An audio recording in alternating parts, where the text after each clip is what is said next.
Hi, if this is your first time here, welcome. I'm Rachel and I'm married to Matt.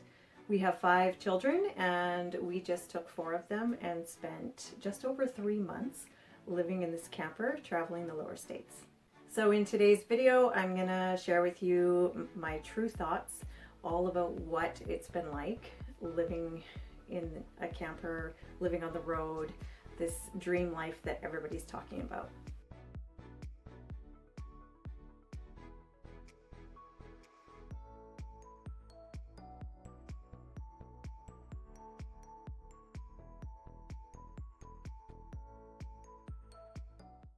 So make sure you stay tuned to the end of this video, and the very end I'm going to share the surprising thoughts that I have about tiny living and what I really think. The first thing that I'm going to share with you is that clean takes on a whole new meaning when you live tiny. What do I mean by that? Well, your clothes, for example. I'll wear this shirt, and when I take it off, it goes on a hanger back in the closet, and then I'll wear it 3 or 4 or 5 more times before it's going in the laundry. The only criteria for laundry is it has a visible, like on the front, stain or spill on it that you can't wipe out with a wipe or a rag. Although I do have one shirt that it's the same shape on the front and the back, so if I get the front dirty, I actually wear it again. I just wear it backwards and I wear like a cardigan, and then nobody knows. So that's a trick. The other criteria for laundry is it stinks and the people around you can't stand to be around you. Underwear, those get washed up all the time no matter what. We don't rewear the underwear. Kids' play clothes will be reworn over and over. So I actually took the kids' nice dress clothes that they would wear to church, or if we were going out to do some activity in public in a nice place where I wanted them to, appear presentable.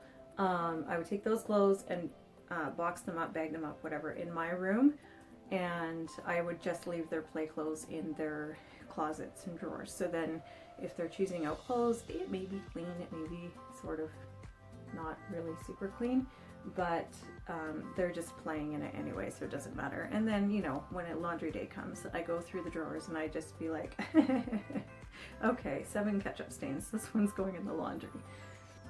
So the second thing I want to share with you is that when we first started doing this, we were super excited. We were doing lots of activities. It was go, go, go. And then we kind of burnt out from activity overload and money spending overload on those activities. And so then I needed some downtime, and we decided to just stay stationary for I think it was almost a month. And we actually got quite bored. We got bored of going and seeing things, bored of new places. It just got old. The excitement wore off and it felt more tired and like work. And some days would go by and you were like, I'm supposed to be on vacation, and it feels like I just did chores and surfed Facebook all day, and there's a beach right there. So that was weird. We were definitely more bored than we thought we would be, especially my poor husband, who didn't have a lot that he could actually work on unless something was breaking down. He spent a lot of his time doing research for things to do with his work, or the places that we wanted to possibly check out, or that kind of stuff. But unless we were setting up or tearing down, yeah, he was kind of bored. So he ended up taking the kids a whole bunch, especially in the last month, and just taking them on bike rides and taking them to the store and that kind of stuff. And I really appreciated that, because then I could be bored. And that leads into how much work it is to live tiny. It is a ton of work.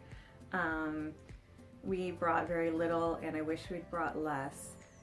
It was just a lot of We spend a lot of time rearranging and putting things back in the cupboard after they fall on you when you open it, because every time you move, everything kind of, it stays in the cupboard usually, but it kind of just ends up a mess in there.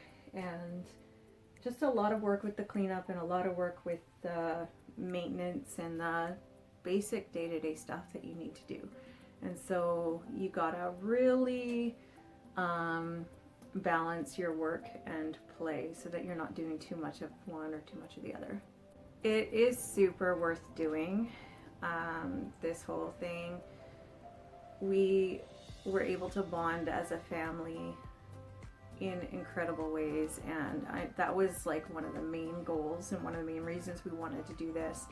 And we have bonded so well. Like, we have gotten to know each other really well in the good ways and the bad ways, and we've learned how to be thoughtful of each other and work things out quickly and forgive quickly and give grace to the people around us, just being constantly in each other's faces. So it's been really good for that. Another thing that's been interesting is my husband and I each have had days where we're like, I'm done. I just want to quit. This is stupid. Why are we doing this? I want to go home. This is too much work. But when those things happen, and it wasn't like super frequent, but for sure every couple of weeks one of us was feeling that, or but when it happens, we just support the other person however they need to be supported and take the load off them, and it works out. And then, you know, you have some good days again, and you realize that you really do love this life, even though it's super awkward in so many ways. So if you're thinking of doing this kind of thing with your family, I really strongly, highly, are there any other big, strong emphasis words I can use here?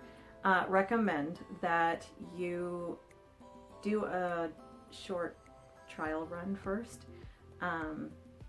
You're gonna get a taste for what it's like, especially for us, because before this, we weren't campers. We never went camping. Like, I think we went camping maybe a couple or 3 times ever.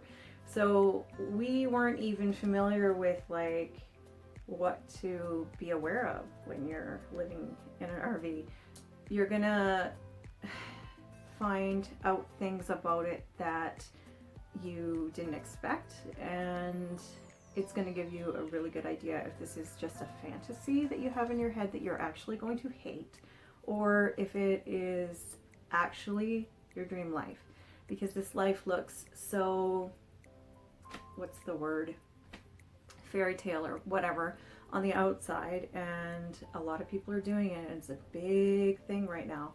But honestly, don't believe that it's for everyone. It really might not be for you. So plan like a month or 2 months. I would say if you could do 2 or 3 months before selling your house and going into it full time, that will give you, I think, a good enough idea of the types of stuff that's going to come up, not just with things breaking down and things going wrong, but I mean as far as your family relationships and stuff like that.